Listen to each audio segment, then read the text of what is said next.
Happy post-holidays. Today's episode is brought to you by SeatGeek, our presenting sponsor and our favorite app for buying and selling tickets for sports and music. I actually just used it over the weekend, and it was awesome.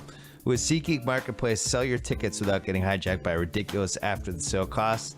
Go to SeatGeek.com/BS to learn how to buy and sell on SeatGeek. Don't forget to download the free SeatGeek app, enter promo code BS, and SeatGeek will send you $20 once you've made your first purchase. Today's episode is also brought to you by MeUndies.com, the home of great fitting underwear that happens to be 2 times softer than cotton. I'm wearing them right now. They just launched a new line of boxers. Wait a second. They haven't mailed me the boxers yet, Sal. What? Why? How do they launch a new line of boxers and I don't have any? Stop the read.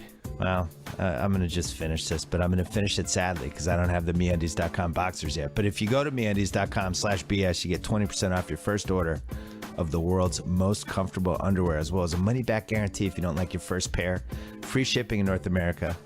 MeUndies.com/BS. And we're off. This is a good one. Yeah. Clear enough for you? All right. Yeah. That's Jim. Jim's here. He's helping us out today. Tate's, I don't know where Tate is. He's traveling the world. Tate, the Panthers lost, and Tate may not be seen again. That's it, right? That's true. The Panthers lost, and Tate's just gone. That's because we love the Week 17 podcast because there's all these different possibilities. Yeah. That we think we know, but then as we'll somehow screw up, and then people will tweet at you, and we'll. There's especially a ton of things going on this time. Mm-hmm. There's like 11 playoff spots out of the 12 are somehow in play. How do we not have more defined something at this point? This is supposed to be the easiest week to gamble, and we're owed it after the worst week ever, maybe, of gambling in the NFL last week. Well, we lost a holiday 3-teamer. Hey, how do you keep roping me into these 3-teamers? Oh, come on. That should have won. So we had a Christmas little Oakland Raiders on Christmas Eve. We had the Warriors money line. We had those 2 money lines. Money line. That was exciting. Raiders won in overtime. Warriors, That was a game you had to kind of watch. So then the only one we have to win left is the Steelers against the Ravens. Double-digit favorite. Just have to win the game. Ryan Mallett, Clay Aiken. Who else is on the Ravens? Aiken. Did one person on the Ravens start in a fantasy Week 16 playoff matchup this weekend? I'm going to say no. No, I don't think so. So. And they talk about what a rivalry it is. Oh, well, they won. It's a rivalry. Of course it's going to be fun. Like, I don't buy that. None of these guys were part of the rivalry.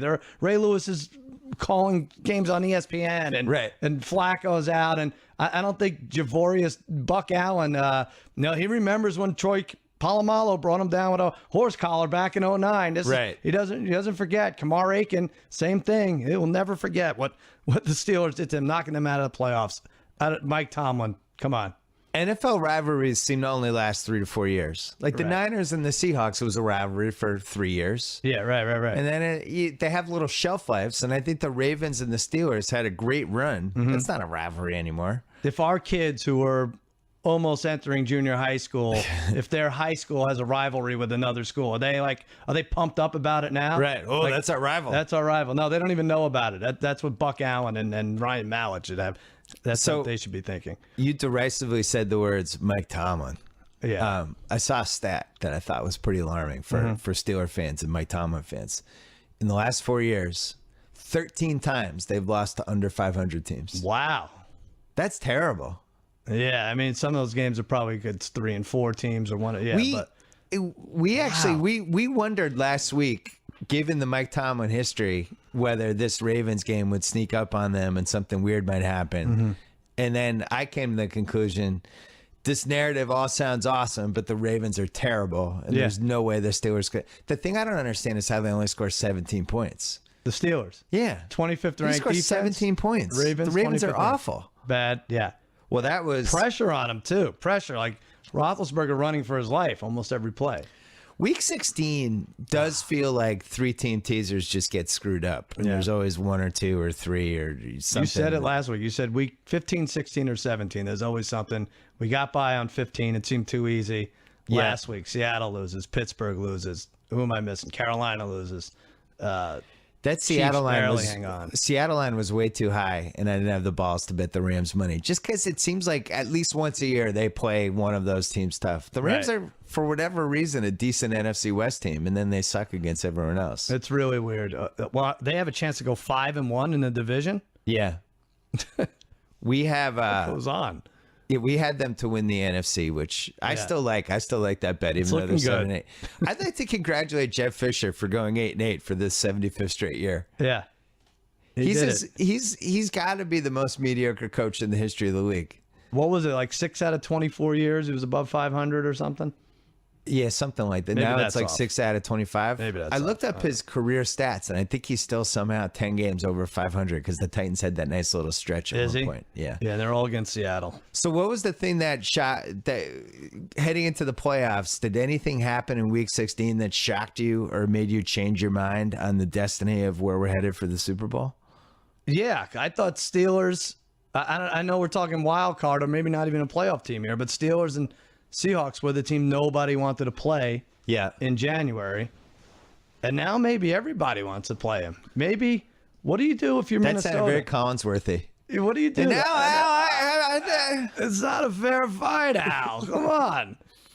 If you're Minnesota, we're jumping the gun here a little bit, playing Green Bay.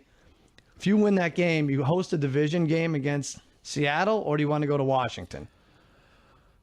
What would you rather do? Maybe host Seattle. Maybe I don't want to play Washington as the road favorite in Washington when Washington seems to love to play as the underdog against these teams. Yeah, they do. Like Washington's worst case scenario is when they're up 7 or they're favored by like 7.5 against Brandon Weeden QBing whoever. I think their worst case scenario is their quarterback taking a knee at the 4-yard line before half. He just, I was stunned that everybody was so like apoplectic about what happened and perplexed. And Bill Cowher had like a minute long, you can't do that. You can't. It's like, obviously he just brain farted. Yeah, right. He just lost his mind. He just forgot. He's playing quarterback. There's a million things going on and he had a brain fart. Exactly. Yeah. He's still been amazing. Yeah. He'd probably not do it again if he had the choice. Yeah. I guess he has regrets. Right. But he's been really good. He's gotten better as the year went along, and that's not a bad team. I think he's over 70% passing, I think, which is great in this league. And I think the big tight end has made mediocre quarterbacks, backup quarterbacks successful, even to a point where they can excel in this league. Jordan Reid makes catches that your tight end like 10 years ago just wouldn't catch. Like, these guys are uncoverable. So which team feels more upset-ish heading into Washington for round 1 for you? Minnesota or Green Bay? So wait, I can't see I'm saying I can't see Aaron Rodgers going into Washington and losing to the Redskins. Oh man! But I could totally see Teddy Bridgewater losing to them. I could see it too. But what's going on with this Green Bay team? What are we thinking anymore? I don't know. And why what was if they even win by a field goal this week? What are they back to being good again? Like, why was everybody so certain that Green Bay that wasn't a totally weird game by them? It's like, oh yeah, they can't block, they can't play defense. Like watching the game that Troy Aikman's, who was the announcer? Was it Aikman? I think it was. Was it Aikman and Buck? It makes sense, I think. Whoever Packers. it was, and they're pointing out like, oh, Green Bay is just they're in major trouble on both sides of the ball. It's like, well, why didn't I know this a week ago? Right, I know. I've watched them. They seem pretty competent. Right, but they really seem like they can't block. Their receivers are never open, which we knew. And if they are, they drop the ball. How many Devontae Adams drops are we going to watch this year? Yeah. So many. And they can't get that running game going early, which just kills our offense. Well, Eddie Lacy's getting into shape. Yeah. It's like late December. Yeah, I'm gonna write them off as I don't see them winning 4 straight playoff games. No, you're right. And that's what they'd have to do. If you're just talking about who's going to win the Super Bowl, I think we're down to... Usually we have like 7 teams that you could talk me into. What do you think? 5 now. Yeah, Pats. Anyone else in the AFC? Really? Just one? I mean, would you bet your life on any other AFC team winning? I don't think Osweiler, but who knows? I don't know. It feels like the Pats, the Cards, and the Panthers are at another level than these other teams. That's what I would separate those 3. And as a Pats fan, the Cards are the team I don't want to see. Sure. I think that team would. I think we'd have a hard time beating that team. That is a damn good team. I've been saying it. We've been saying it all year, and we're going to make no money off them going to the Super Bowl. I know, and even last week I picked the Packers. You did.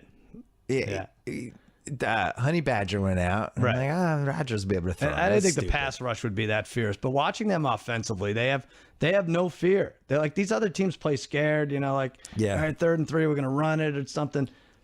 Carson Palmer throws downfield to guys you've never heard of, and then now John Brown has to be the household name now, Right. Like this is they have no fear in their offensive game plan, and it's fun to watch, and it pays off.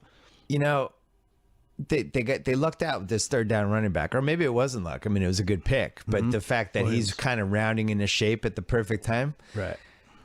That guy's really good. Yeah, David Johnson. Mm-hmm. Running backs. Northern Iowa, right? Running backs, you just kind of know one way or the other. It's not like they show fight. Like, they're either good or they're not. That guy can catch the ball. He can make guys miss. He can break tackles. It's everything you'd want from a running back. And they kind of stumbled into him in December. Definitely. And now when I watch them and I think about the Pats, the Pats, the biggest issue the Patriots have is the teams that spread out with the receivers and have the one back who can run and catch. Mm-hmm. That's the one recipe. Like, that's what Pittsburgh was able to do a couple other teams. And the two teams that can do that against the Pats in the playoffs are Pittsburgh and Arizona. Right. And I don't know. The thing I'm holding on to is it's Carson Palmer. But you think at some point he's going to turn into a pumpkin, but maybe it just never happens. You see a lot of similarities in the Patriots, though, with the Cardinals. Now, obviously, don't want to compare Palmer to Brady, but he steps up there, he throws. Yeah. Throws to receivers you haven't heard of. You have you have Dwight Freeney, you have the defensive playmaker now. All of a sudden is just playing out of his mind. I think we have a better front seven. I think Gronk's better than anyone in Arizona. Sure. But the thing that kills this Pats team, the Lewis injury, they've never recovered from. Mm-hmm. They don't have a running back. It's like they have the guy who can run, or they have the James White guy who can catch the ball out of the backfield. But whoever's in there, kind of what they're going to do. If James White's in there, they're not going to run with him. Mm-hmm. And if you have Brandon Bolden or somebody, he's going to run. He's not going to catch the ball. There's no threat. Like, the Jets had them so figured out. That's why. I know you're going to get mad at me about this Pats-Jets game. Yeah, go ahead. I want to talk about it. First of all, let's talk about it. First of all, it was a very curious game by the Patriots. Yeah. They almost approached it like a preseason game. Gronk was a decoy the whole game. All right. They say they never. The only time they ever really sent Gronk over the middle on a pass that he might get hurt on was that 4th and 9. Mm-hmm. They just. It was clear that they didn't want him to get hurt. They didn't really want to show anything. They ran like weird gimmick things like flea flicker and misdirection stuff and reverses, but they couldn't run the ball at all on the Jets. And if they don't get that Collins TD, I think they check out of that game. So you're saying it's not as much that they didn't take the Jets seriously as maybe they didn't take the game seriously. They don't think they need it as much. I know you want to say they don't want to play Pittsburgh. I don't know. I think that my read on it, having watched all the Pats games this year, was it was not our A game. Right. And I think they wanted to get out of there without getting hurt. That's why when we scored when it was 2019, I thought they were going to go for the 2-point just to get the game over with. I really did. I was surprised when I saw Gostkowski. Mm-hmm. But it was so hard to move the ball.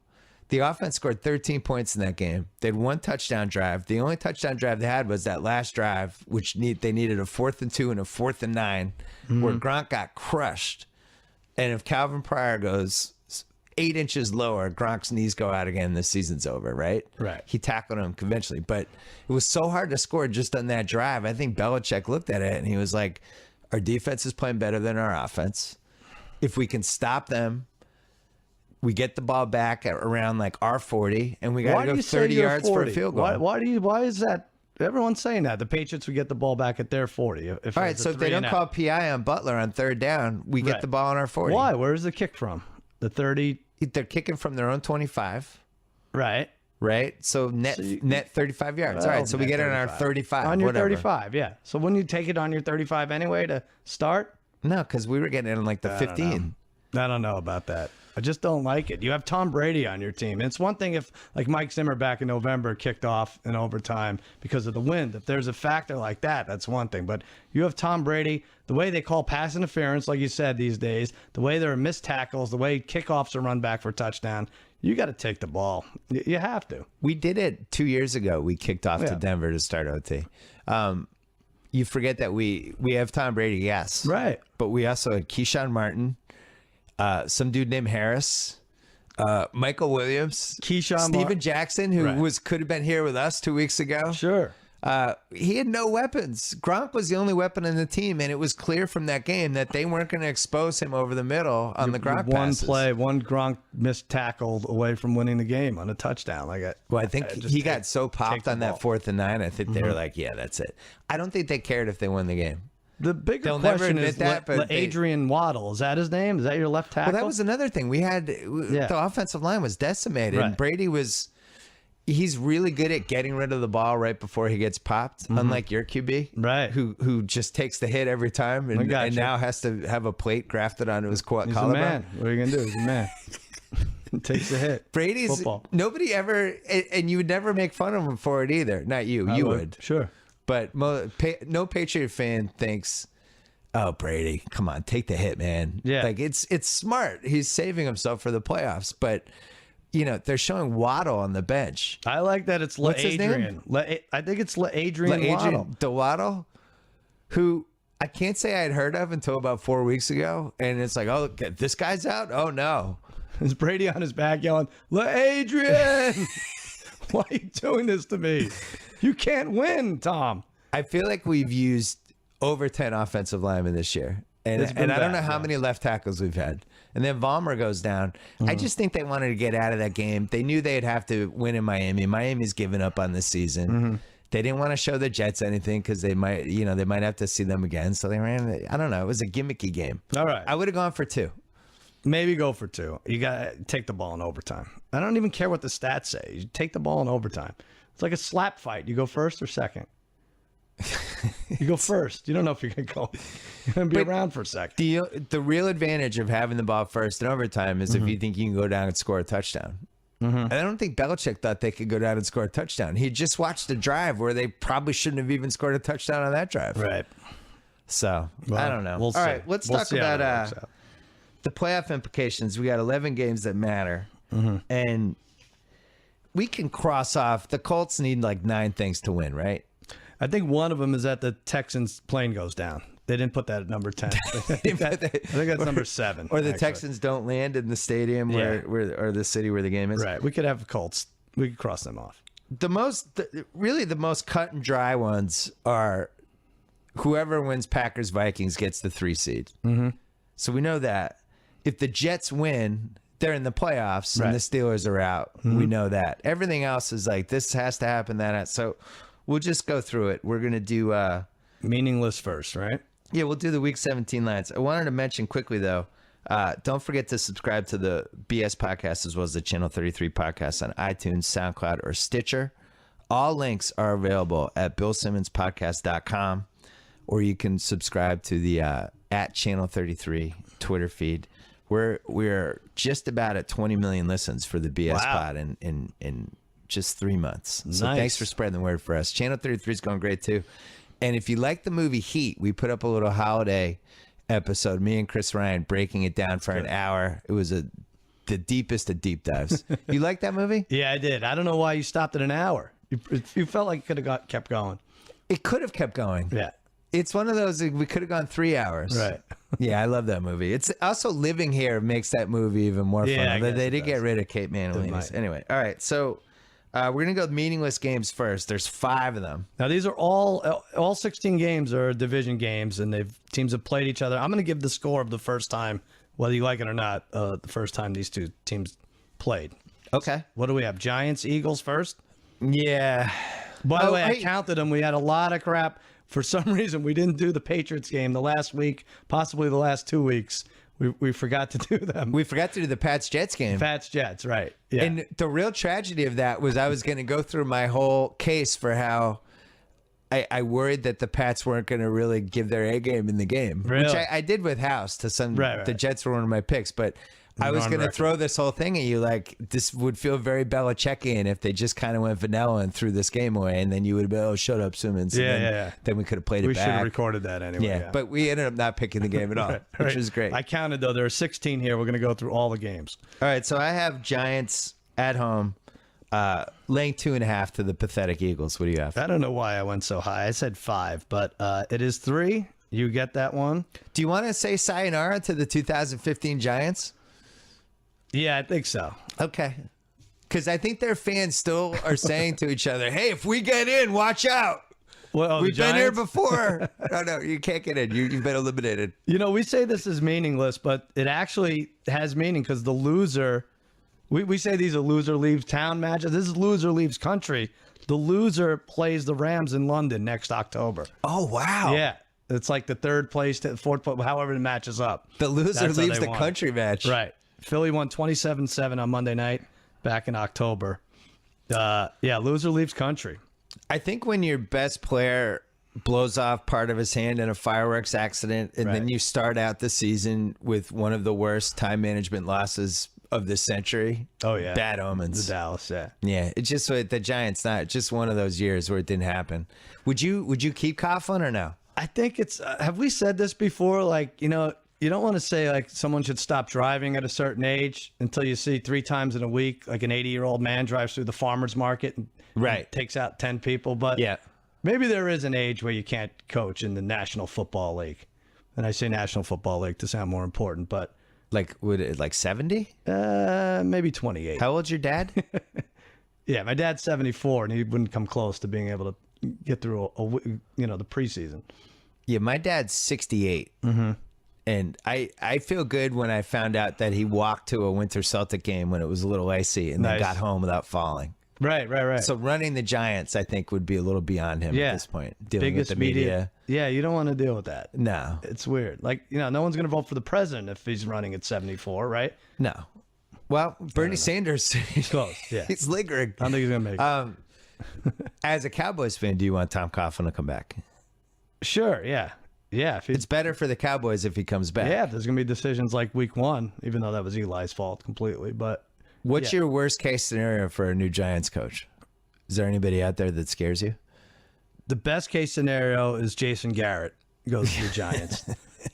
What's your worst case scenario? I don't know. No one out there scares me anymore. Do we even talk about Cower anymore and these guys that haven't coached in almost a decade? I think it's tough to be out of the loop for that long. Yeah. Vermeil did it though, right? Vermeil was out for 12, 15 years, and it actually worked, and he was successful when he came back. I don't know if he can do it anymore. Like, look at Chip Kelly. Can't even go from college. Like that should be a less of a step than coming back and not having anything to do with football for 9 years, aside from calling it. By the way, thanks, Chip Kelly. We find out after the Washington game, 2-9 on short weeks. Well, that makes sense. Chip Kelly's Eagles are 2-9 in 11 games that they played on a short week. Like, thanks. Where was that stat before? I hate those. I also hate when the announcers tell us something in the first quarter that single-handedly would have changed my pick. Right. Yeah. Well, they felt like they could attack their nickelbacks. Like, oh, great. I wish. Yeah. Can you have tweeted that the night before, Chris Collins? Unbelievable. Well, 2 terrible seasons for those teams. We have the Bears and the Lions in Chicago. Yeah. You're going to get this one. I had the Bears by 3. Yep. I said 4. I don't know why I went so high. It's -1 only. -1?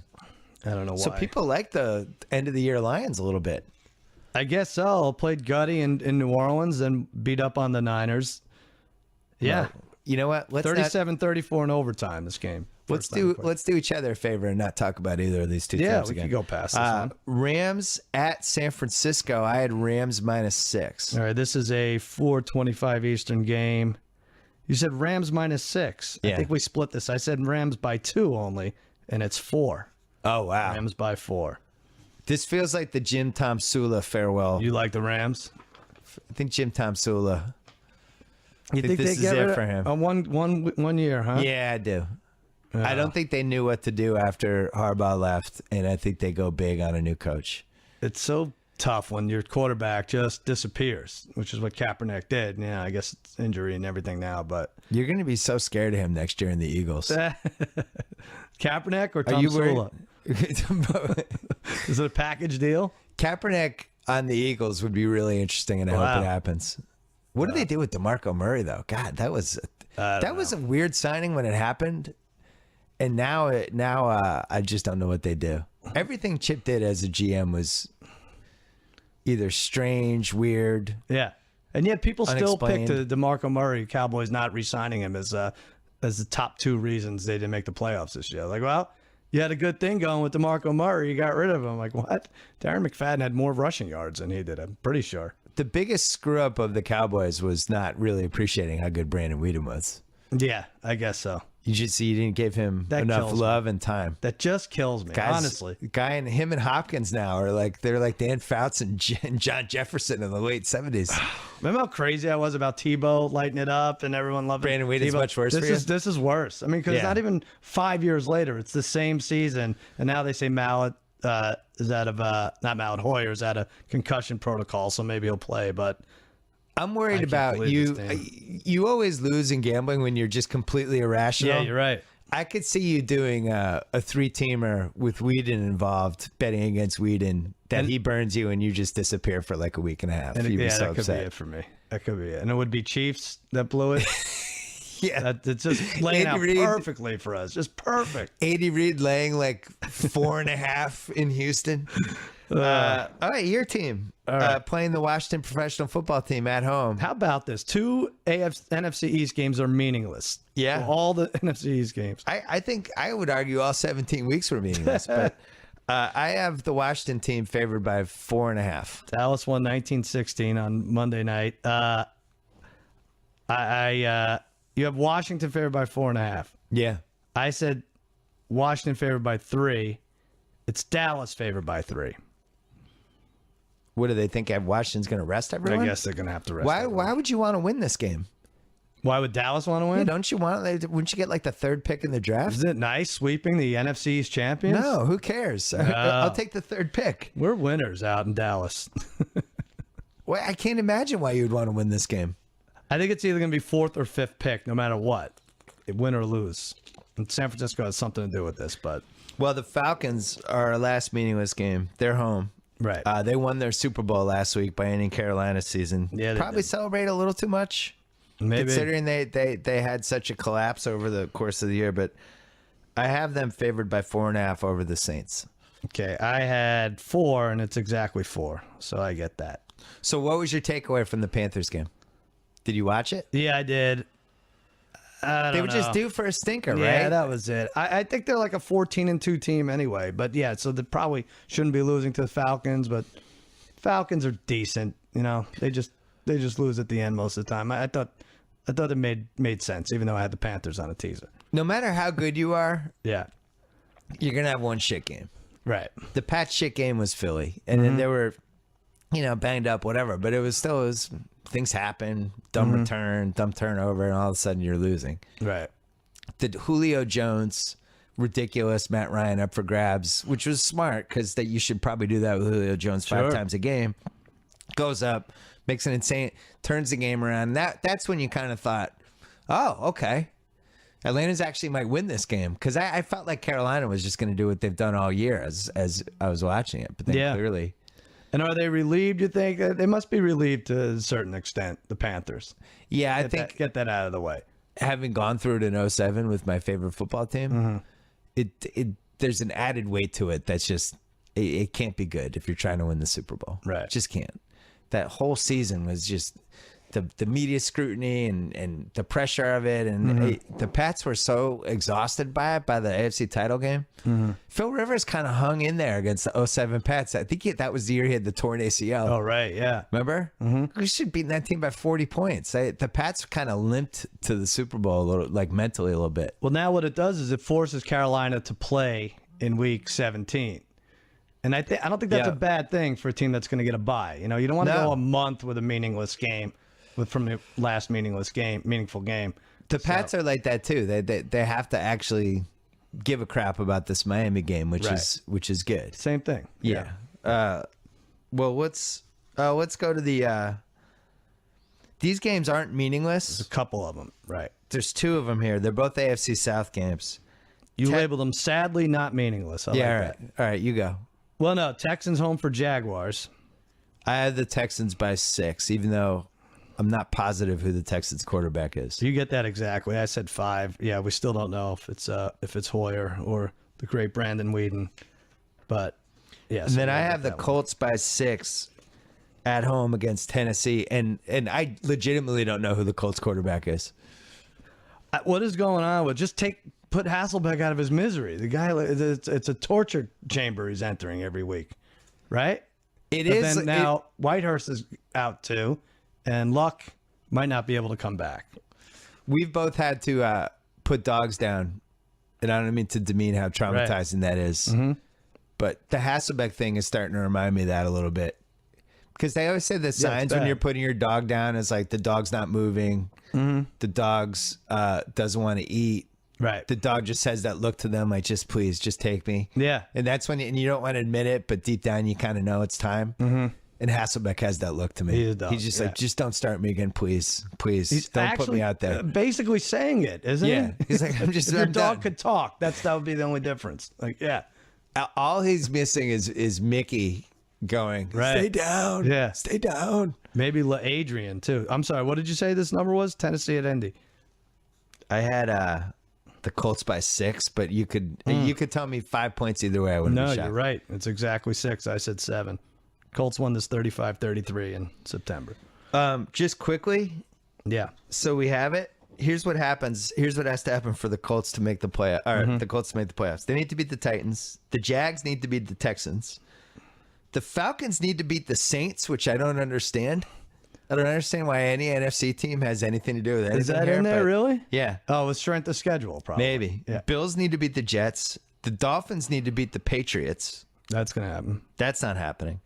The Ravens need to beat the Bengals. Mm-hmm. Not inconceivable. Broncos need to beat the Chargers. The Steelers need to beat the Browns.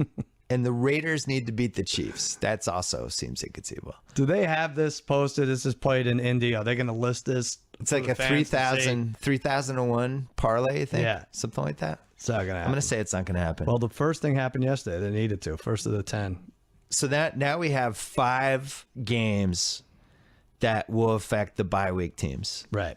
And the first one is Cards Seahawks in Arizona. If the Cards win and the Panthers lose, let's just do both of them together. If the Cards win and the Panthers lose, Cards are the 1 seed. If the Panthers win, they're the 1 seed. Cards are the 2 seed. Either way, these are the top 2 seeds. I have the Cards by 7 at home against Seattle, and I have the Panthers by 11 at home against Tampa. All right, this is going to get confusing. I had Cards by 3. It's 4.5. Really? Yeah, because they may start sitting guys halfway through as soon as they see that Carolina score. And we both had 11, and it was 10.5. But this is the important thing to know, and I'm on board with you with screw this NFL. The Carolina game was an early game, and that would have let us make a nice parlay with Carolina money line and Seattle. Remember the golden era of being able to do that? They moved We it. made a lot of money in the 2000s, the last decade. Yeah, they changed it. They us. made that Carolina game late, so you can't get an advantage. The gamblers. They're really just screwing the gamblers, and shame on them after last week for doing that. This was before there was a sophistication in the media and stuff about gambling, right? Where we realized for about 4 straight years that there were ways to rig parlays so that you attach the second and third teams to the result of the first team. Exactly. You basically locked it down with the first game. Can't do it. Can't do it anymore. So mad at that. So you're saying if the Panthers are up 20-3 at halftime, the Cards basically rest everybody second half? I think so, right? But the other thing is I don't know if Seattle's trying to win either. Well, hold on. Seattle killed Minnesota. I know we don't like the way they played last week, but here's Tampa's last 5. Lost to the Colts, beat the Falcons by 4, lost to the Saints by 7, lost to the Rams by 8, and lost to the Bears by 5. They are 6-9 right now. Are we sure that Jameis can't get fired up for this game and at least kind of hang around for a half? Because I think that Arizona line's potentially too low. Carolina's got to be really pissed. But Doug Martin also going for a rushing title is another thing. So they might just pound him. This is like we see this in 16 and 17, those 2 weeks. The team that's not going to make the playoffs, so this is their Super Bowl. Right. It can't be ruled out for Tampa here. I guess it's not. But if Carolina, don't you think? So this is what we talk about with the undefeated. Like Carolina, I think, is angrier for this game than they would have been if they were 15-0. So what's their running back situation? Because Fozzie Whitaker's out now too, right? And then Jonathan Stewart's not back, so Artist Curtis Payne. Disney star Cameron Artist Payne. Yeah, he's back in there. Fresh off his 5-season stint on Jesse. Right. Man, that line seems high to me. I know. I think it's going to be low scoring. So you're saying the Seahawks, if let's see. So the Seahawks are the 5 seed if they win and the Packers beat the Vikings. Yes. I have all this written down. That's right, because they beat the Vikings. In the if the Seahawks lose, they're the 6th seed no matter what happens. And they would play the winner of Green Bay, Minnesota. They'd go there. Right. You're saying they would rather do that than go to Washington? I think they beat. Yes, I think so. What's the difference? They already beat up on Minnesota. Well, so if you go to Washington, you're playing Carolina in round, or if you're the 6th seed, you're playing Carolina in round 2 if you win round 1. Right. I would rather play Carolina than Arizona. Right. Okay. Yeah, that's thinking way ahead, but yeah, I think so. Potentially, they could show Arizona nothing in this game, throw the game, take the 6th seed, know they're playing the winner of the NFC North, right, and then go and just throw it all at crazy, Arizona. But I'm more scared of Kirk Cousins at home than I am of now Rodgers or Bridgewater. Yeah, I keep wanting to turn on Kirk Cousins, and I just can't find it in me. He's actually competent. If the Packers lose, they're the 5 seed no matter what. Yeah, because they beat Seattle. Right. If the Vikings lose and the Seahawks win, the Vikings are the 6th seed. Mm-hmm. All right. Yeah. So we'll do that game later. Let's talk about the 3 potential bye week teams in the AFC. We have Pats at Dolphins, Broncos home for the Chargers, Bengals home for the Ravens. So I had Patriots -8 at Miami. I had the Broncos -11 at home for San Diego. And I have the Bengals -13.5 at home against Baltimore. What do you have? All right, wait, let's slow down. Wait, Patriots, so I had -8 for them. 8. Okay, I had 6.5. It's 9, so you get that one. That line should not be under 10. They won 36-7 back in October. Yeah, and they might even. I wouldn't be shocked if you saw Edelman in this game. And really? Amendola. Yeah. Wow. Playing? Yeah. Wow. Just to have them run around a little bit, take a couple hits. So you like the Patriots much more than you like the Panthers to win? Yeah. Week. You do. Well, there's 2 things going on with the Pats. One is that they actually need to win the game. And then 2, the Dolphins have thrown the season away. So bad. I mean, they lost to an absolutely atrocious Colts team. They lost to Charlie Whitehurst, who got put on IR. Did he get hurt during the game or after? Well, both, I think. I don't know. Some other dude came in at some point. Yeah, it's a mess over there. The Dolphins have. I don't know. I actually think they have some talent. They brought in the interim coach, and he was just as bad as the original coach. Right, Campbell, yeah. And they're so bad at home, too. Like, why do they do this to the fans? So bad at home. You know what turns out to be a terrible idea is just spending just a shitload of money on one defensive player. Yeah, right. Has it ever worked? No. Peppers, I guess. No, Peppers didn't even work. How many sacks does he have? Reggie White is like the only time it's worked that I can remember. Yeah. But Sue, they had salary cap issues anyway, and they go and they spend all this money on Sue. Anyway. I don't know. I'm seeing Miami Dolphins. Dominican Sue continues huge year. I'm sure he's doing fine, but for what they paid him compared to what their salary cap is. Maybe this is the Onion I'm reading. Oh. That's weird. All right, so I won the Pats. Broncos -11 against the Chargers. How's that one looking? Let me find this. Chargers have 17 players on IR. Oh, I get this. You went a little high there. I said 7.5, and it's 8. Jesus. Would you make a last night's the latest ridiculous Broncos win of the season? I thought those teams were almost identical. You have capable backups who seem to miss the long ball by an inch. Like Demaryius Thomas just missed a long touchdown. AJ Green just missed a long touchdown. Yep. Capable backups. And then you have defenses who play for a half like there's no way anyone's going to score on them. And then just have like 3 drives in a row, like, oh my God, what's going on? Opposing quarterbacks going down the field. I don't know. I could have gone either way. I did not enjoy the game, and I found myself drifting over to Monday Night Raw. I watched a lot of Monday Night Raw with my son. You did? Incredible Vince McMahon last night. Just incredible. He was really arrested. brought his A game. Oh, he brought his A game. Their ratings are down. Right. And clearly he's like, I'm stepping in. And he just came in. They brought Cena back, who wasn't even supposed to come back. He's like, I can't give birth. No, people probably won't, even the wrestling fans won't buy that, but I can get arrested. Right. And they did. Like TMZ has all these reports. Oh, yeah. Cops are getting called in real life. Yeah. So then there was some basketball on. I was watching freaking Brooklyn won. It made me so mad. It drives me crazy when Brooklyn wins.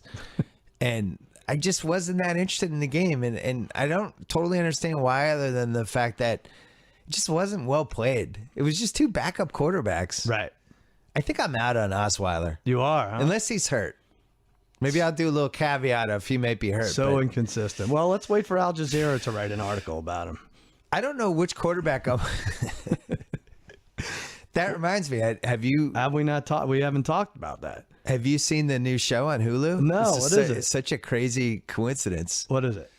It's about this sports radio talk show host. His name is Al Jazeera. Oh wow! And he won't change his name. Remember who played Christopher Moltisanti on The Sopranos? Michael Imperioli. Oh yeah. Yeah, it's him. It's his comeback show. Is it really him? Yeah. Oh, good. It's Al I like Jazeera. And they keep telling, and the first episode's about he's kind of on the rise. He got into it late, and he's on Sirius. He's a national host. I like that. And they really want him to change his name. He won't do it. He won't. He's close to his family. His family lives around there. Jazeera is their family name. Right. His name's Al. So like, what about Alfred Jazeera? No, he's like, my name's Al. And it's about the trials and tribulations of him. And how does it end up? Does he blow up? I only saw the first one. You know, don't even tell me anyway. First one. It was him and the program director were going head to head. That's great. Yeah, it's good. Maura Tierney's sister is in it. Really? Yeah. It's not Maura Tierney. It's her sister, Becky Tierney. Becky Tierney? Yeah. Younger. I think it's Rebecca. a half sister. Oh, I'm excited for that. So yeah, it's good. I had Hulu. It's good. I saw one. I don't want to compete. This one, the Al Jazeera is better, but this one, it's for a different group. It's an adult film. Oh. I don't want to get anyone in trouble. It streams on the Food Network. Okay. Yeah, the Food Network app actually. It streams on, and it's a New Year's Eve thing. It's called New Year's Adams and Eve, and it's an adult film. It's Adam Carolla, Adam Driver, before he did Star Wars. It's early. Like a week. No, not early. just like a week before Star Wars. And Adam Vinatieri, and it's a foursome with Eve Plum, Jan. Yeah. Oh, how's she looking? She's looking pretty good. She gets it together for this thing. Is it sponsored by Mangria? It might be sponsored by Mangria. It's a foursome, and you have to see. And it's New Year's Eve, and actually like Seacrest makes a cameo.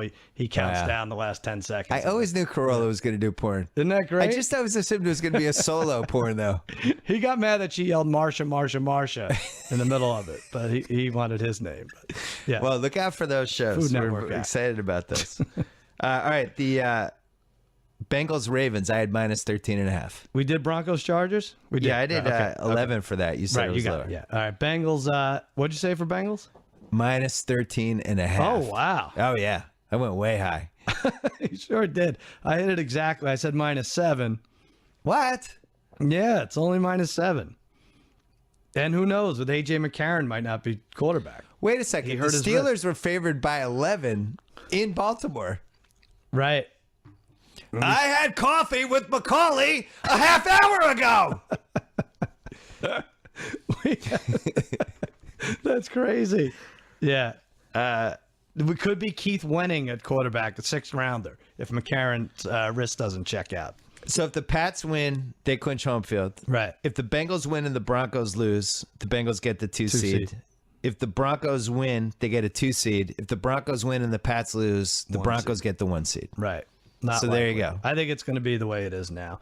And we have our, I should say, this another bizarre, people should just get a hold of our text exchange and bet accordingly, because the Broncos were down 14-0. I know. And I said, our AFC West bet is looking strong. We have the Chiefs at plus 300 from a million years ago. Chiefs 3-1 to win the AFC West. And you're like, yeah, it is.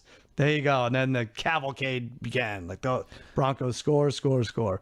I'm holding on to a 10% sliver of a hope that Phil Rivers is not afraid of going into whatever Mile High is called right now, doing his thing. He's won games in Denver. Denver fans, even though the Chargers are a mess and decimating the whole thing, Denver fans a tiny bit scared of Phil Rivers. Right.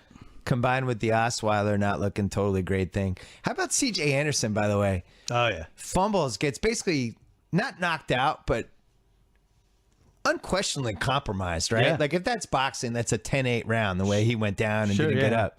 And then came back like a quarter later. That was it. Like, oh, there's C.J. Anderson. He's back. Yeah. He's back? Very strange. He's staggered off. He's carried off by 2 people. Very strange. He's back. Concussion protocol. I think they ran the ad for concussion like in the commercial break where they were taking a look at him. Yeah. Well, let's talk about Manning quickly. Actually, before we do this, I think this is a great time to talk about our friends at Simply Safe Home Security. Yeah. We have a lot of friends now. We didn't have as many friends last year. All my anyone who's helped sponsor this podcast, I always get excited when I see TV ads for them. I saw Simply Safe TV ad. I was like, hey, what's happening? Hey, buddy. Our boy's growing up. Yeah. Well, they worked with me to put together a massive security arsenal for our listeners. Entry sensors, motion sensors, glass break, everything you need to stop criminals from ever touching your home. And right now, even though it's technically the Christmas is over, but it's still the holiday season. Sure. My friends at Simply Safe are offering our listeners an absolutely incredible package. $100 off a special holiday package that I helped create for them. You get complete protection for your home. Again, all handpicked by me because, I don't know, I have thoughts on home security. Yeah, of course. I like to know, like, I like to weigh in on, hey, you should do this, you should do that. You did a whole podcast with Chris Ryan on home security. Yeah, and Heat's one of the great home security movies of all time.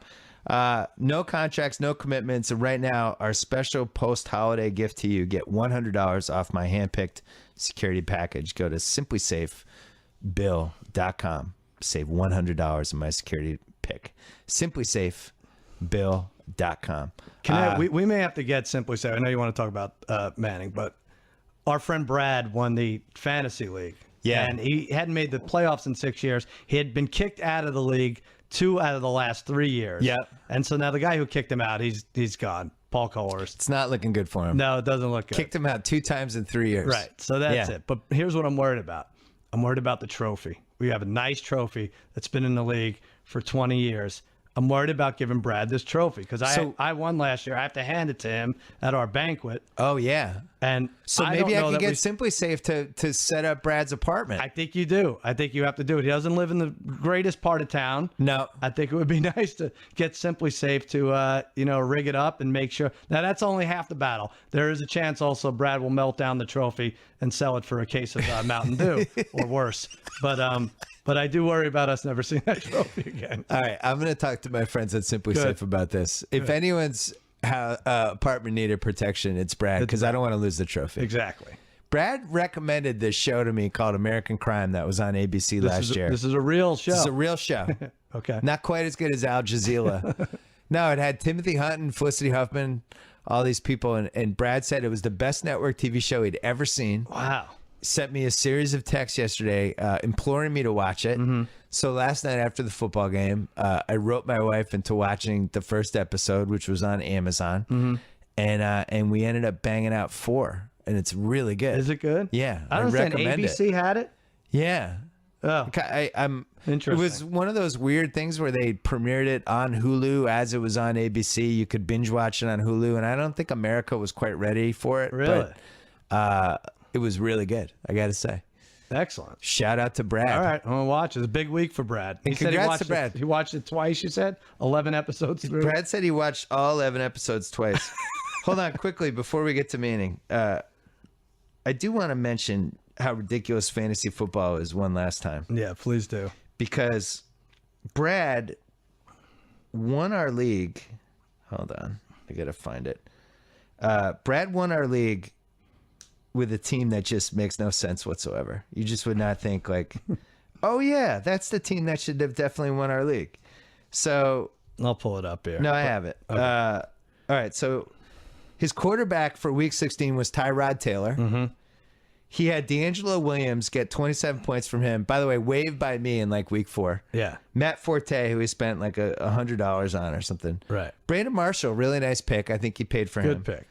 Deshaun Jackson, 4 points. Amari Cooper, another guy he picked, gave him 1 point. Walker, the tight end on Tennessee. Yeah. Hauschka, the Seattle kicker. And the Rams defense, which I waived in like week 8. And he got 17 points from them. On his bench, Rivers, Bradford, Langford, DeMarco Murray. Didn't even start him. That was like his most expensive guy. Joke Bell, Michael Floyd, Kendall Wright, Richard Rodgers, and Carpenter. Here's my point. It's so stupid. It's really idiotic. I actually might send my daughter to pick my team next year. Oh, really? Good. Yeah, I'm thinking about it. She can't do better or worse than... I know. I'm looking at how much he must have spent. Like Forte and in that starting lineup, he probably, of his $200 he spent, it's probably like $58 total. Tyrod Taylor, D'Angelo Williams, all pickups. Deshaun Jackson, no one wanted. Cooper's fine. I know. I had Rodgers and Carson Palmer, which I drafted. Yeah. I drafted Odell Beckham, Larry Fitzgerald, Jarvis Landry, and Julian Edelman. Mm-hmm. I drafted Deion Lewis. I drafted, right, who should have been like one of the top 10 guys. Yeah. I drafted. I traded for Eifert in week 1. Mm-hmm. Nobody wants to hear us. No, it's just like. But listen, I did a better job. You didn't do and a great Brad job. won the title. It bothers me. The consolation game, Bill Simmons started Odell Beckham Jr. Now, I don't know if you'd heard that he was suspended. No, I did. My other choice was Travis Benjamin, and I wanted to prove a point. Travis Benjamin had 2 points. It's a difference of like $250, and you have OBJ in your lineup. I wanted to show support for a great season that he had for me. All right, lost. Peyton Manning. All right, yeah. So, what was your take?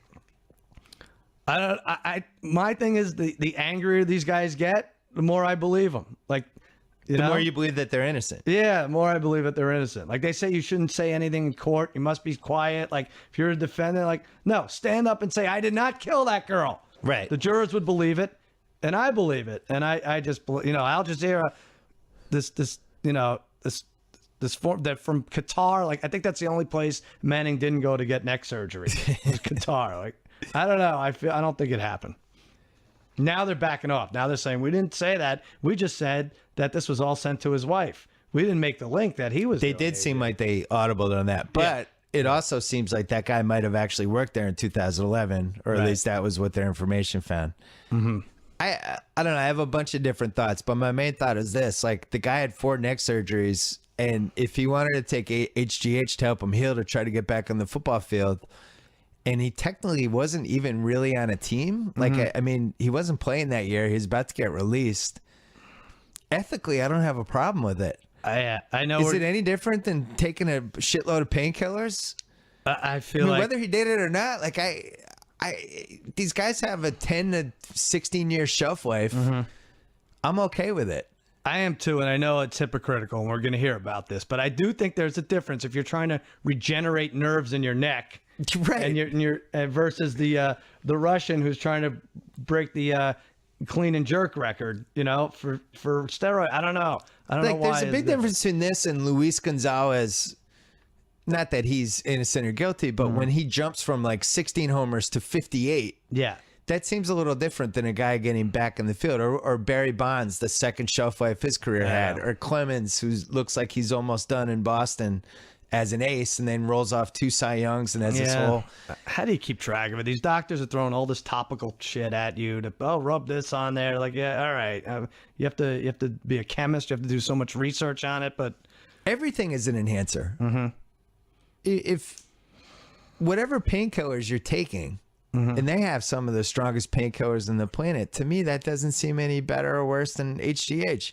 I actually researched it. I was going to do a column for Grantland like 2 years ago when I was still playing pickup basketball. I was going to do an HGH cycle. Really? I was excited about it. Yeah, I was like, I'm going to do this. Is it gluten-free? I don't know if you can. It was gluten-free. Yeah, they had gluten HGH and gluten-free HGH. But so I researched it, and the one thing that scared me was if you have cancer like lurking in your body, the HGH can kind of spur it on and get it going. If you have some tumor that's kind of hanging out in your chin or something, can spur the growth of it. So I got scared. I was like, that's not worth it. Yeah, it's probably not good.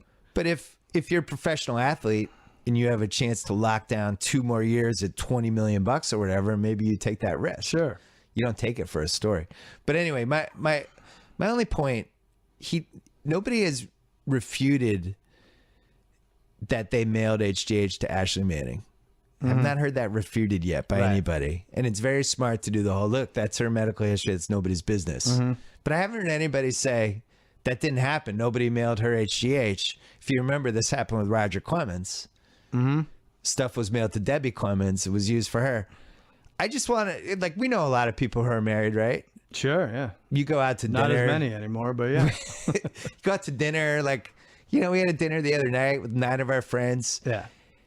If like, let's say Corolla, actually Corolla, I guess you can't, nothing could be ruled out with Corolla. Who's anyone else? Let's say our friend Daniel's like, yeah, Diane's been in a great mood lately. She's been doing HGH. That stops the dinner conversation, right? All of us are like, what? Yeah. Why is Diane doing HGH? I don't understand. For what reason? To stay fit? Like, all of us are confused by this. Sure, yeah. So I know there's a couple different medical reasons why a non-athlete would do HGH. That part's a little strange to me. I think Peyton's best bet right now is to provide pictures of Ashley before and after. And if she's like hugely buff and everything, like she's bodybuilder competition. She's a nice lady. I met her at the ESPYs a couple years ago. Yeah. And I'm rooting for her to be exonerated by this whole thing. Right. She should just come out and say one way or the other. But I also want to say that if I was going to do HGH and I was a famous person and I had to pick up the HGH, I would put the HGH in somebody's name that wasn't my wife, wasn't mine. Probably, right. Like my wife or the dog walker, the gardener. So you're saying he's probably smart enough that if he did, like, I believe him because of that. What? I believe him. I wouldn't, if I was doing HGH, I wouldn't have it sent to my wife. You wouldn't have it sent to her. I wouldn't either. That right. seems like too traceable. Yeah, that's stupid. Also, I wouldn't say this to me is what he should be suspended for. He said during his treatments, he watched a lot of Hoda and Kathy Lee. That was terrible. I saw that. I think he's got to sit a year just for that.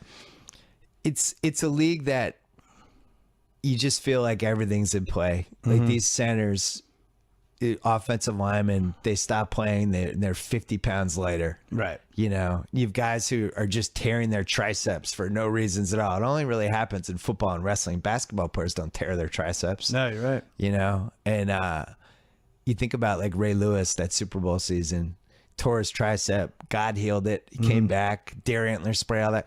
How fast was Terrell Owens when he hadn't played all year in that Super Bowl against the Patriots? How freaking fast did he look? Well, also the science is way ahead of the testing, and they weren't really testing him. The NBA just started testing for HGH this year, but they give the guys plenty of heads up. I'm torn morally on it because it does feel like cheating, but at the same time, I don't know how we can decide what drugs are good and what drugs aren't good. Why is HGH bad, but Toradol's good? And like people want to point to the record books, but look at those gloves the receivers wear now. To me, that's better than any HGH. Like you're cold, you're in Minnesota making catches that you would not, in 13 degrees that you wouldn't. Like, let me ask everything's different. Everything's How about different. this? Is a hyperbaric chamber cheating? Like you can die in a hyperbaric chamber if it's like something weird happens. You go in, your body shuts down to 40 degrees below zero. Like normal people don't have that ability to do that. Yeah. So if I have a hyperbaric chamber in my house, that's legal. But if I take a little human growth hormone, that's not legal. Right.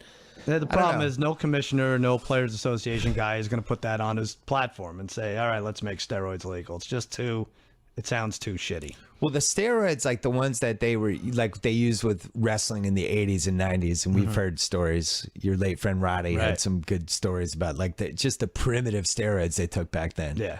They were terrible for Bad you. times. Yeah. Yeah. They were like, you took those for 5 years and you were shortening your life.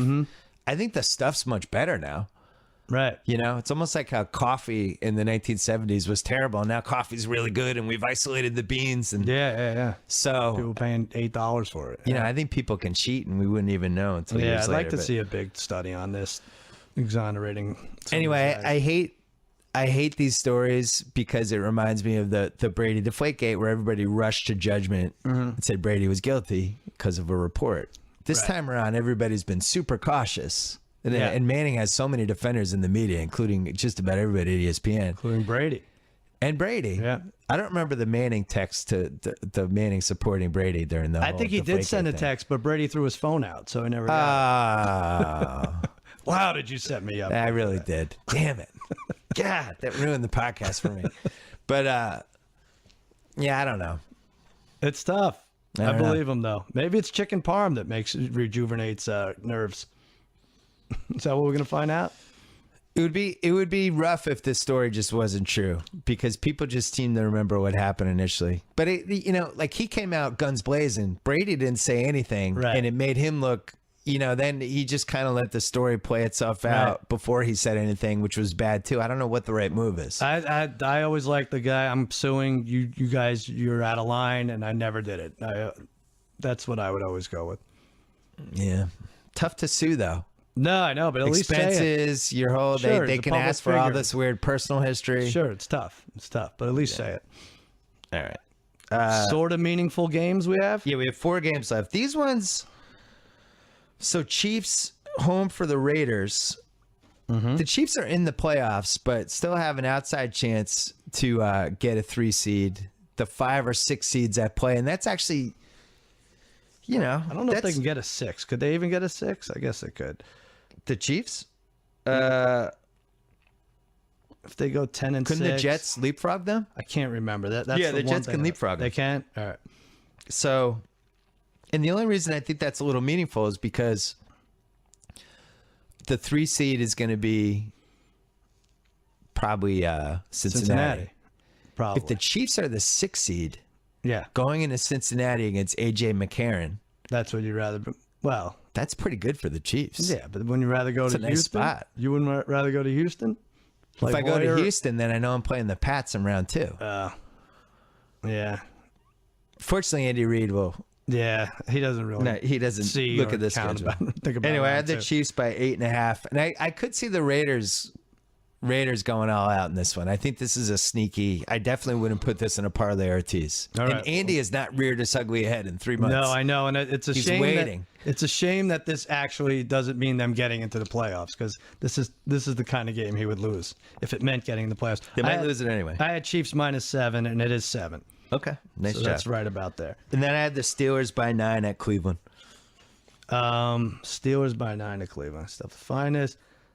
All right, you're gonna get this. It's 10. I said 7.5. I'm so down on the Steelers, but what do you do now if you're Cleveland with this Johnny Manziel and I like when they run him around. 108 yards rushing. He'll get hurt in 5 weeks, but it's fun to watch. I think he's a little dangerous when he's running. You kind of gotta let somebody do their thing. That's what he does. He's good at it. I know.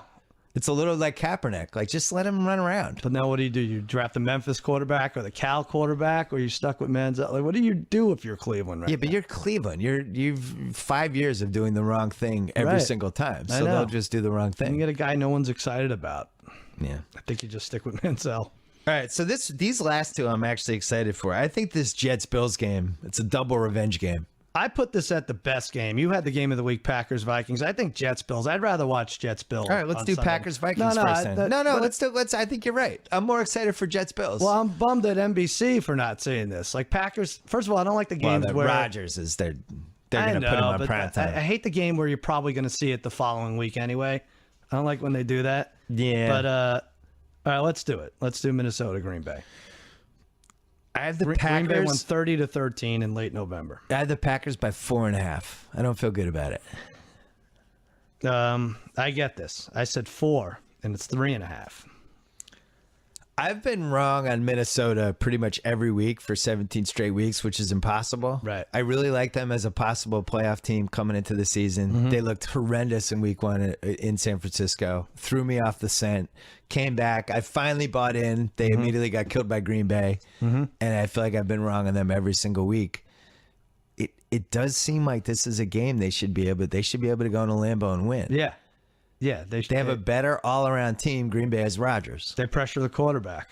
Green Bay falls apart when they're pressured. And Green Bay already beat them, and I don't feel like Green Bay is a 2-0 over Minnesota. That doesn't. It seems like they should split this matchup. Let me ask you this: Can I tempt you with the teaser? Minnesota plus 9.5. No, It's at least a 1-score game. The only reason is because it seems like when they fall behind, they're in trouble. When they're down like 10 plus. How does Green Bay kill anymore? They really, if not for that Hail Mary. Why am I so excited to bet against Bridgewater? Teddy Two Gloves? You don't like him? I don't know. Do you imagine him in a playoff? I don't think he matters. I think he completes one 20-yard pass to Stephon Diggs, and it could be enough to win a game. So if let's say they win this somehow, and they're the 3 seed. And Seattle's the 6. And Seattle already beat them. Seattle just says Peterson's not doing anything today. Teddy Bridgewater's going to have to throw to 400 yards to beat us. We're stacking the line. Yeah. Throw deep. Challenge our dudes. If Minnesota goes to Washington probably does the same thing. My point is Teddy Bridgewater is going to have to win round 1. This isn't going to be an Adrian Peterson 40 carries for 240 yards type of thing because the teams aren't going to let them do that. The Rams defense and Vikings defense, when they're playing their best, are similar though. And that's if they went. If Russell Wilson had a shitstorm, bad day Sunday, trying to get away from that defense. So who do you like? I would want to play. So you like Minnesota at least to cover? I like Minnesota to cover. Yeah. I think I do too. I have to give my picks on ESPN tonight because it's all college the rest of the week. Oh, Jesus. I have to give Tuesday picks. Green Bay, I'm trying to think, what's their best win this season? They beat the Seahawks by 10 in week 2. The Minnesota win was the best win. Yeah, they beat Minnesota in week 11. And it wasn't even close. Are those the only two? Those are the only 2 playoff teams they beat this year. Oh, I guess they beat the Chiefs in week 3. Did you say they beat Seattle? Yep. Yeah. Seahawks, Chiefs, Minnesota. Right. They have 3 wins against playoff teams. Yeah. I don't know. I'd be surprised if they won 2 playoff games, the Packers. All right, game of the week. I think it's a game of the week. I think NBC's making a mistake. I do the colorblind bowl again, whatever it is. Jets at Bills. So many revenge subplots here. Really, Rex Ryan and Fitzpatrick being the best ones. Is Fitzpatrick good? Are we sure he's good? Yeah, I think so. I don't even think it's are we sure he's good? Is he good? Sure. Why not? You don't think so? I think he might be good. Yeah. I was kind of scared of him again in the Pats game. He's made Brandon Marshall an elite receiver, or maybe the other way around. Not that he's an elite quarterback, but the one thing I did feel like the Pats were trying to do in that game was rush him. And he was kind of moving around. He knows how to throw the ball, not up for grabs, but to give his guys a chance for him. Yeah. He's I got like 2 him big on receivers. 3rd down better than probably 22 or 23 quarterbacks out there. 3rd and 7. He'll do a little throw the sidearm every once in a while. It's not terrible. I don't understand. The guy was like 30 games under 500 heading into the It season. doesn't make any sense. I have the Jets by 3. Bills won 22-17 on the Thursday night game. Yes, I had Jets by 3. Also, it is 3. So I win the week here. 6, 7, 8. What? 9, 10. Yeah. It's like 11-8 or something. Here's the problem if you're the still way Bills. ahead. Yeah. Last 7 weeks, they scored 22, 13, 22, 30, 20, 25, and 16. The Jets, well, this will be a low-scoring game because the Jets the last 7 weeks, 17, 17, 38, 23, 30, 19, and 26 with the OT thing. So this will be in that 22 to 20, 20 to 17. A 4th quarter turnover. 19 to 17. Right. So now it's like Tyrod Taylor, who seems to do one really dumb thing per game. He's kind of lingering. I gotta say, I think the Jets are pretty good. Yeah. I was impressed by them in that Week 16 game. You can't run on them. You just can't.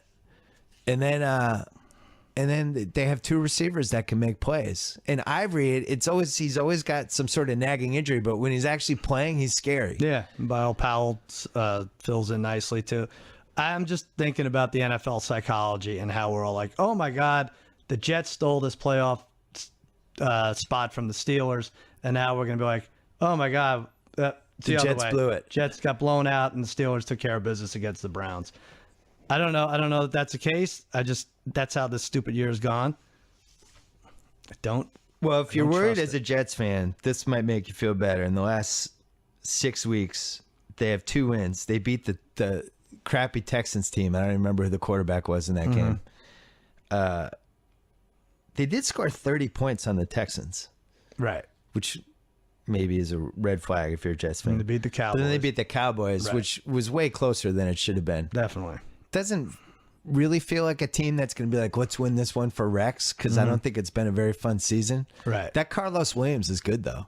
He's good. I could see him running on the Jets a little bit, maybe trying to bang through that hole. And it's going to be tough. I think this Todd Bowles is good. I think he gets his team up for the games that are important. My buddy Jim Grady, diehard Jets fan, thinks he looks like Bunny from The Wire. He calls him Bunny. Oh, that's a good. Yeah, it's good. He actually does look like Bunny.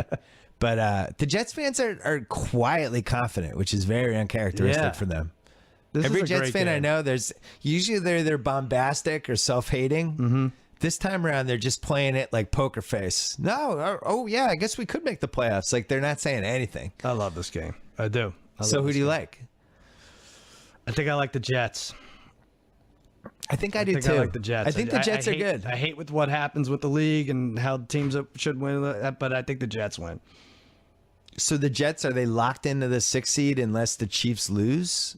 I have this written somewhere. Hold on. So if the Jets go 11-5 and the Chiefs go 11-5, yeah, the Jets would be a 6th seed. They're a 6, and then they would go to Cincinnati, we think. Yep. So you know how I keep track all year of legitimate wins, legitimate losses, and then either or games? So New England is 12-1 with 3 either or games. The Chiefs are 10-3 with 2 either or games. The Chiefs are good. Like, I looked at last year's stats. If you get to 10 legitimate wins, right, you're a good team. Arizona's 12-1 with 2 either or games. Carolina's 10-1 with 4 either or games. I mentioned this because the Jets are 6-5 with 4 either or games. That sounds right for a wild card team. Yeah. Washington is 5-5 with 5 either or games.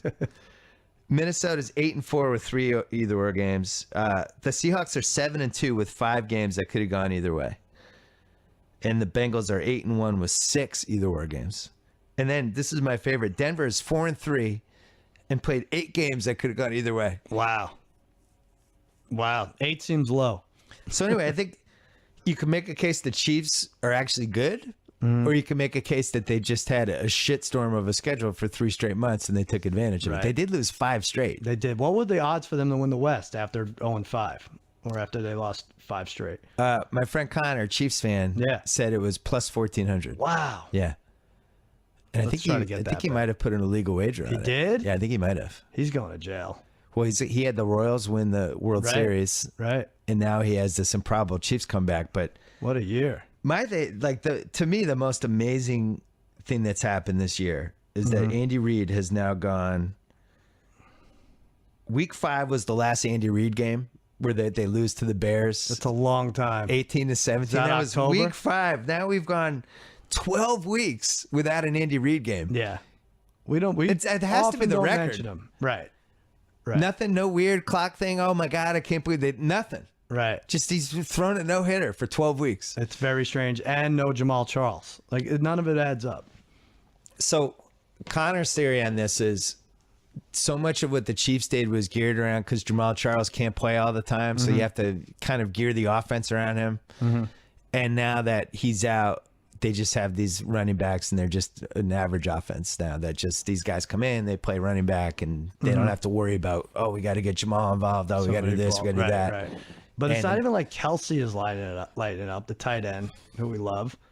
It does seem like their wide receivers can make plays, which was unlike last year. Yeah, Macklin's good. Yeah.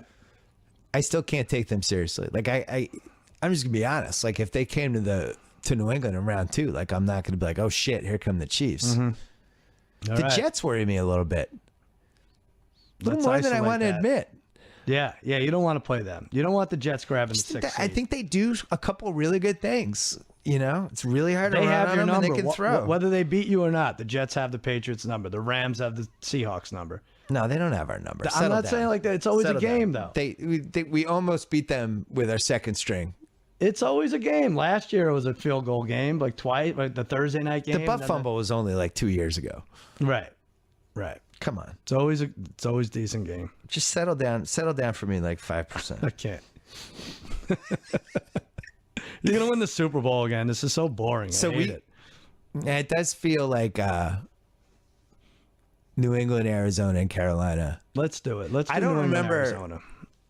Usually we have 7 teams. So who's every year I always called the Wonk team when I had my column? Yeah. Every year there's that Wonk team in the playoffs that's like they get in, nobody expects anything, all of a sudden they're doing well. There's like 8 teams that could be the Wonk team this year. Right. I'd believe any of them. Like Green Bay is a total Wonk team candidate. Nobody feels good about them. They could lose this week, be the 6th seed or the 5 seed, whatever. And people are like, oh, they suck, blah, blah, blah. They lose, they stumble into the playoffs, and then Rodgers gets hot. Right. They're a little wonky. Maybe it's Minnesota too. Who knows? I know. I don't trust any of them.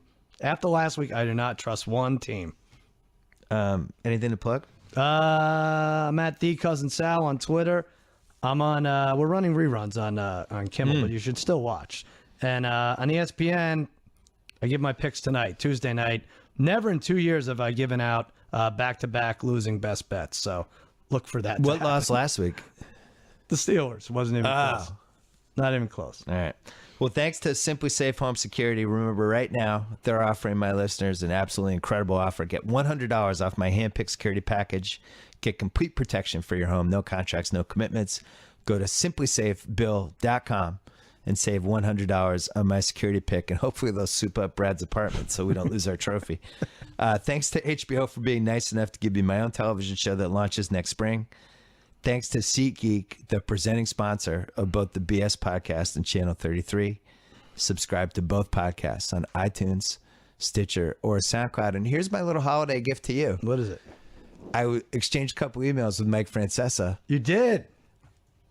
In 2016, when I'm back in New York, I'm going to co-host the Francesa show for the entire show. Yes. 5 hours of me and Mike.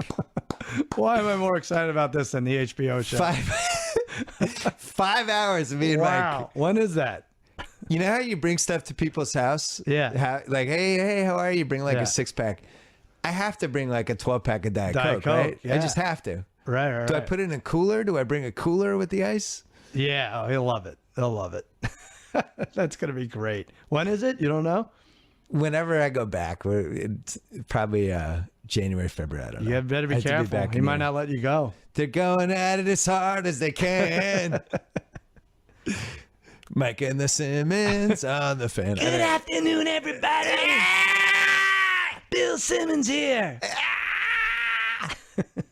They're doing that. Do we go to that thing? They're doing that whole charity thing. They're doing thing. it, right? Where is it? It should be streamed. So that's got to be on TV. The Yes Network should step up and show that. Somebody's got to step that up. Yeah. All right. Happy holidays. Happy I holidays. look forward to losing money this week. I'm not positive that we're going to have another podcast this week because Tate is away and I don't know. We like this guy, Jim, but how could you trust him? Jim's good. Yeah. Who knows? We'll see. We'll see how Jim turns out. But we might be gone for the week. We might not. So you might not have Joe House this week. If we don't have Joe House, just check out his Twitter feed for his picks at House from DC. And that's it. Happy holidays. Good job by you. Good job by you. We about this bitch. Anytime y'all want to see me again, rewind this track right here.